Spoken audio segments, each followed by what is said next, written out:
Quiet down now, folks. Quiet down now. Yes, we are gathered here today. Thanks for hitching up your little wagons to the gator train there. It's come to my attention that I have some viewers in here that I know, and they're not officially subscribed. They're just watching Gator incognito. That's the word for today, by the way. You're probably wondering, what are we going to talk about today? Well, first thing, is he going to be working today? No, he's not going to be working. We're going to talk about story time with Gator, and we're going to talk about my working career. Not my, electrician as portrayed, but we're going to start right at the beginning, We're going to go right into the, I don't know, 10, 11, 12 years old. We're going to start there. We're going to end up in the electrical trade, but I don't think it'll be on this video. Probably take maybe 2 videos to get there. But we'll get there. So you be patient. And, okay. So there's some sneaky viewers in there, Well, I salute you all, and the older guys, that have been with me for a while. I appreciate you hanging in here, and just by the way, comments are welcome, and I try to give us all an answer that's not like generic. Hey, we start off at around maybe my working career, I guess you could say. Well, started off young. Yes, I think of something. See, when I was about 5, 6 years old, I used to see these movies on TV, Well, this was not supposed to be in this video, but I just, boom, and the light bulb lit there. I started working, I was around 5 or 6. I used to take my father's shovels, we'd take those in the bush. And I don't know that we'd ever lost. I know we lost a few saws and a few axes in the bush, but I don't know about the shovels. But I remember digging some real deep holes. I needed a ladder to get out. You know what I was digging those holes for? One particular one, I was about 5 or 6, not older than that. And it was over my head, and I needed a ladder to get out. And see, we were looking for pirate treasures, buried pirate treasures. And I work all day at this, digging a hole. But as time went by, as we got older, 10, 12 years old, me and my younger brother, he may be in there. We won't mention no names now, but found out that he's looking. Anyway, okay, yeah. We used to dig holes, and we make we call that, in French it's called a cabane.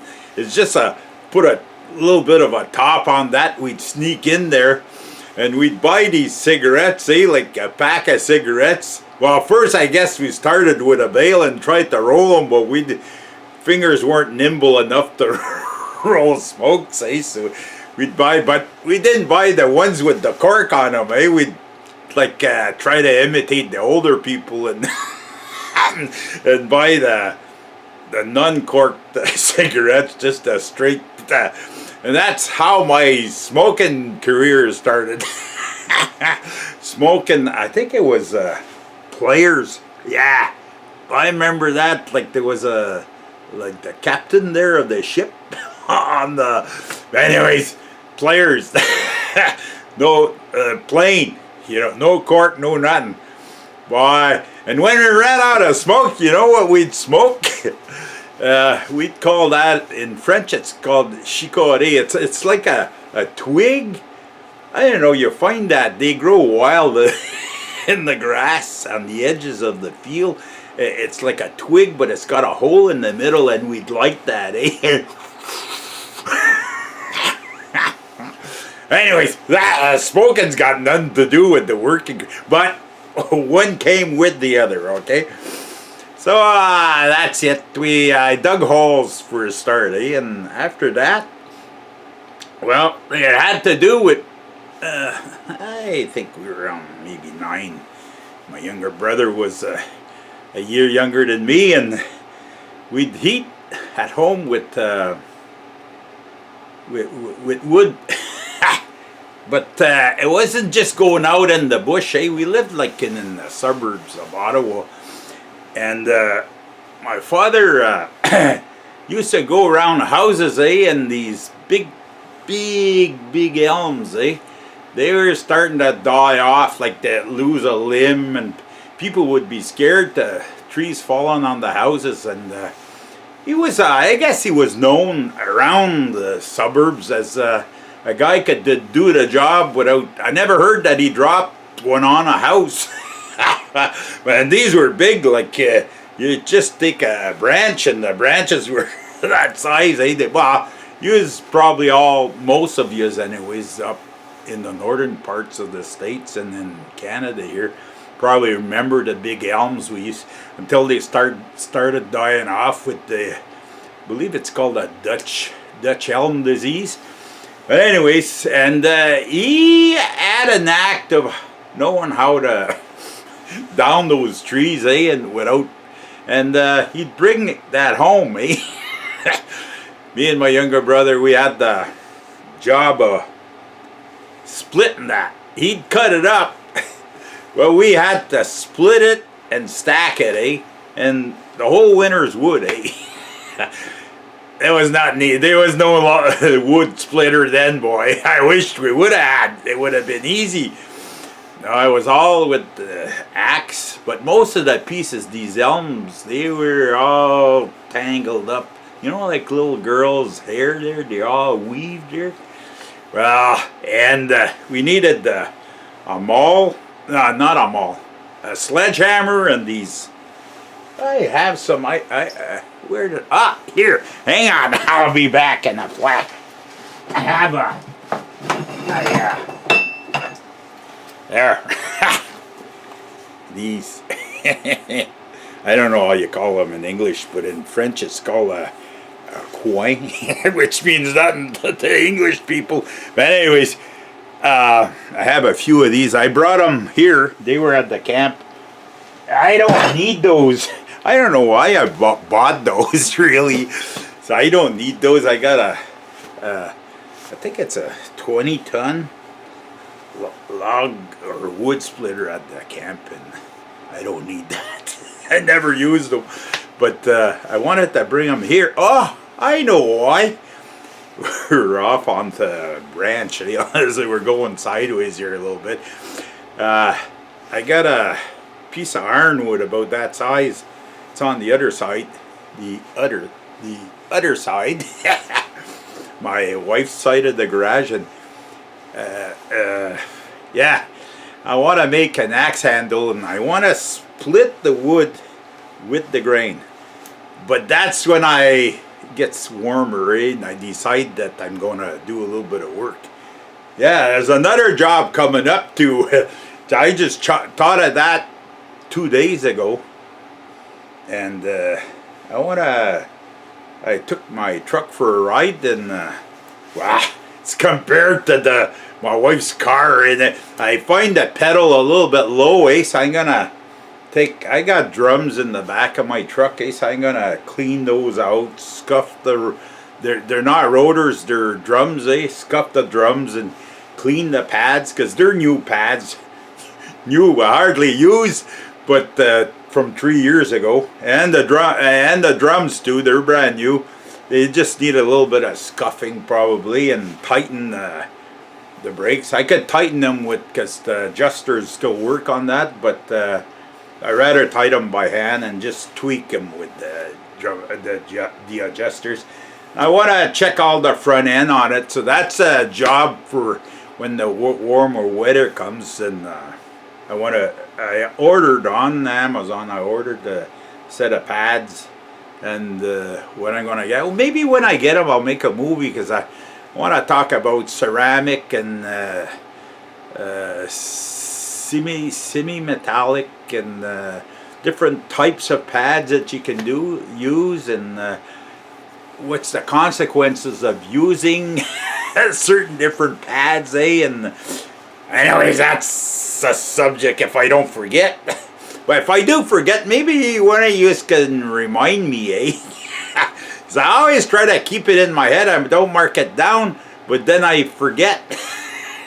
It's just like there's something else I wanted to talk about in this video that I was going to talk about at the start, but now we're somewhere in the video and I haven't talked. I know I haven't talked about it, but I don't ask me what it is. Where was I? Oh yeah, we're splitting wood. We have it's a big wood shed. Stack the wood in there for the winter, and there's a few things that come to mind, but I don't care. I don't care that for my kids to know this, so no, I won't say it. Has to do with that. See, houses, they didn't have no satellite dish. They had a TV antenna on top, and something happened from the woodshed to the TV antenna. My younger brother in there knows what I'm talking about. It started off, well, anyways, the antenna lost an arm. Anyways, okay, where are we going here? So we're stacking wood, and then a little bit later, well, I should say, like, and the brothers, we were lucky that we had in the big city close to where we were living, we had uncles, I should say, because that were in higher places. One of them was in a house building company, big house building company, and me, I went off to work for a canteen business. This is when I can credit this. You know what a canteen is? It's, here I go with my hat again. Oh, I think I got it. Do I have it? No, there. Okay. I kinda, to look there, I have to turn sideways, and then I see my hat's all crooked. There. Okay. Anyways, canteen business, and they sell hot dogs, hamburgers, smoked meat, all sorts of subs, and coffee and tea and chocolate bars and everything else on the construction sites. But I was working, they had a kind of an office in the food making division, and I was working in the food making division for, I think, 2 summers. This was a summer job, and well, I got kind of handy at wrapping, because the main job I had was wrapping these sandwiches and these smoked meats and these like with it was kind of a cellophane. But I don't know. I remember I had a little iron, and I just that was an iron. It was a hot top, flat hot top, and I had just run the sandwich on that, and it'd seal it. Anyways, without stretching this is when my smoking career got in gear, because every 2-3 days I'd get a pack of smokes. My uncle didn't object to it, and it just, I don't know, it encouraged me to smoke more. I think I was around 14 years old, something like that. Anyways, and then my smoking career got in gear. After that, I got a job at the house construction. They had not a field office, it was a big complex, and here they'd prefab a lot of walls, and they'd have all the wood for building the houses, and it was big. And I worked in the paint shop for a painter. This guy didn't have no teeth. So he talked to me. He's always going like that. It's not nice to laugh at people. But anyways, and we do everything in there. Eh? Like we had some painting to do, having to do with the house. We'd strip, like sandblast and strip rims and prime them and paint them, and that's where my car painting career started. So I used to paint cars. Like I heard Steve Robb a little while back there talking about painting cars for GM. Well, I didn't paint no cars for GM, but I painted car on the sideline and like just for extra money when I was younger. But I started my career with this guy at the paint shop for this company that we worked for. Eh? So I remember then. It was incredible. I think back in now, if you offered a kid these wages, but I guess everything went around with it, eh? But I remember I don't have the stubs, but I kept those stubs. I think I threw them away about maybe 10 years ago. I had some stubs there from pays that I made then, and $40 a week, like 40. I think it was 42 or 44 hours for $40. That's not even $1 an hour. But anyways, some kids would they wouldn't even work half an hour nowadays for that. But I guess everything had, well, it was low pay, eh? But we were happy to have the work, eh? And we just kept on trucking. And I guess when you're young and you don't know how to do anything, as long as you're willing to work. Well, I remember some bad days, eh, in them days. I remember, like this painter, eh, I'd have the job of unstacking and stacking the I think it was 1x6. Was it tongue and groove? They'd do the, no. Where would they be using this wood? I don't know. But anyways, he'd had a airless spray gun with a big long wand there, maybe 4 or 6 feet long, eh? So he'd be far away, and then he'd be spraying, they call that selenium. It was creosote. And he'd spray that on the beams or the planks, and I had to turn them over, eh? And I was right in front of where that spray. I remember whole summer there, and I didn't eat because all I had was the taste of that creosote in my mouth. Now they talk about cancer, eh? I wonder why. Because that stuff I think is cancer causing, eh? But that's part of life and part of learning, and people got maybe smarter with all these chemicals.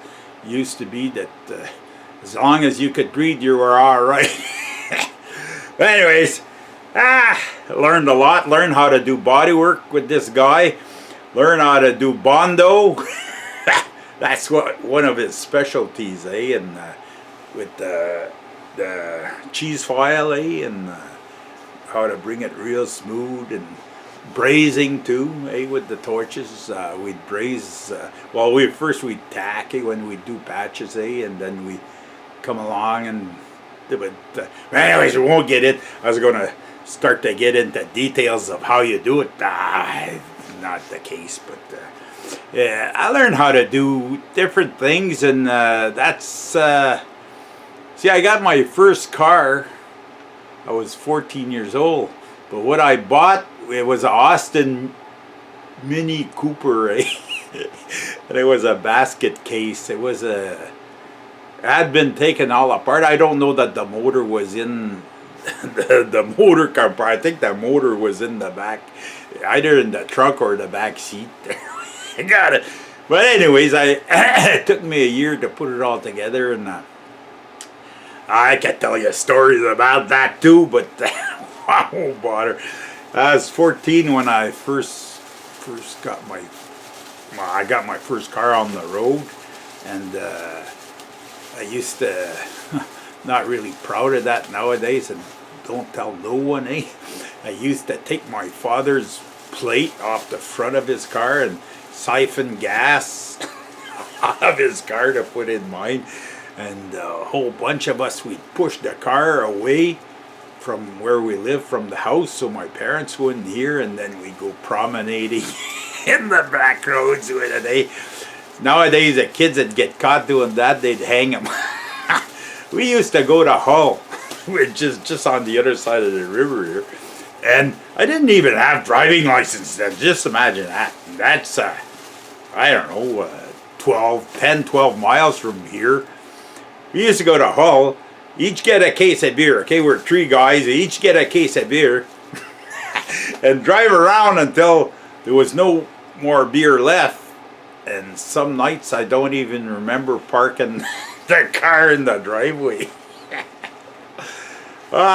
Yeah, we were quite... it's not the proudest moments in my life, but I guess that's... how did they say that? You gotta grow... You gotta do these things to grow away and to get older, eh? And then you pass the point of no return. But anyways... yeah, I still have good memories of those days, eh? The things we did. And, but anyways, okay, back to the topic at hand, eh? The work. Okay, we did that, and we, as in me and my younger brother, one job we did, which was a very paying job then, was compared to the $40 an hour. We unloaded some wood off a siding, eh? There was a siding not far from this construction place, eh? And they'd get wood in boxcars, closed boxcars, like with the doors in the middle. But the trains in the braking and the shunting and the shifting, all the wood would all be tangled up like that. They'd pile it on both ends, eh? And the center would be open, so the guys piling it in those boxcars were all right, but it's the guys unloading it, eh? And we were there was some, I was going to say some professionals, there was some guys, older guys, eh? They'd, I guess, get the nice cars, eh? They'd open up the doors, and if it wasn't too shifted and tangled together, they'd take those cars. And me and my brother, we'd get the really tangled up ones. But it still paid good. We went there early and we left late, and I remember it was in the heat of summer, eh? And in those boxcars, it wasn't the best. But we got her done, and it paid good. It paid at least twice, maybe more. It's funny, I remember over $100 a week, which was good wages then. And but we worked hard for it. And anyways, that's one moment. But then my uncle, which was, here I go with that hat again, Mr. Man. I'm gonna maybe put a chunk of Velcro on top of my head, and I just stick the hat in one place and it won't go nowhere. Okay. Anyways, you had, well, he was, I think he was eventually he got to be president of this building company. But he was in charge of the yard, like where all the work was done, where we worked. And when I got older, I think I was maybe 18, he said, what do you want to do? You want to be a mechanic? Or but mechanic's job didn't appeal to me, eh? Well, I tried it, eh? But the cars in the wintertime, eh? Snow and the ice and the water drips on you all day and your boots get all wet, and I didn't see that as so he said, well, he says, maybe you want to be an electrician. That's a good idea. So he had some companies that did work in the new houses that they built, so he just well, he had an in, eh? So it just, life is like that, eh? I don't know if you notice, sometimes it's just a matter of knowing the right people at the right place, and you get somebody to plug you in to, like, I was going to say something, but we'll get into that when we get into the electrical field. But I don't think it's going to be in this video. It's going to be in the next one. But anyways, yeah, life is like that, eh? Sometimes you just need somebody to plug you into the right place. And well, I guess if you're lucky, oh man. Well, here we go. Anyways, that's it. You're going to have to look at me like really sideways. It's just like the alignment on a car, eh? The wheels are like that, and you're trying to pull ahead. You're always heading that way, eh? Anyways, so I hope this is not boring for you guys, eh? Please bear with me, eh? Anyways, that's it. Worked in that yard, and he plugged me into the electrical trade, not field, a trade. And I started off as an apprentice for an electrical company. But I'm going to stop it there because this is, I think, long enough. And we're going to take it up in the next video, which is not part of this video. So, okay, friends, I hope you enjoyed it. And I still haven't thought of what I was going to say, so it's probably a lie. Yeah. Give me comments, thumbs up, yeah, I like that. And comments if I try to answer all, but sometimes if I've moved on to 2 or 3 videos, if I see them, I'll answer them. And if I don't, well, then I'm sorry. Hope you enjoyed this. And happy you hit your wagon on the back of the gator train, and we'll do this again another day. We're into that's what I wanted to tell you. It's a new month, eh? February, eh? It's kind of cool, you could say, out here in the suburbs of Canada. Well, I guess down south in Florida it's all right, eh? But times are rolling, and the sun, I've noticed the sun is starting to get more heat to it, eh? So as time flies, first thing you know, we'll be in April. That's March, April. And April last year wasn't good. But sometimes at the start of April, the snow's all gone, and we're off to the races. Last year, we were in May, middle of May, and we're still getting cold, and it was bad. It was the NMA before it started to really be kind of balmy weather there, 10, 12 Celsius. They did it to us, eh, with this Celsius Fahrenheit stuff. So, okay, friends, like I said, have a good day, and I hope you enjoyed this, and we'll see you all in the next one. Da-da-da-da! We'll see you in the next one.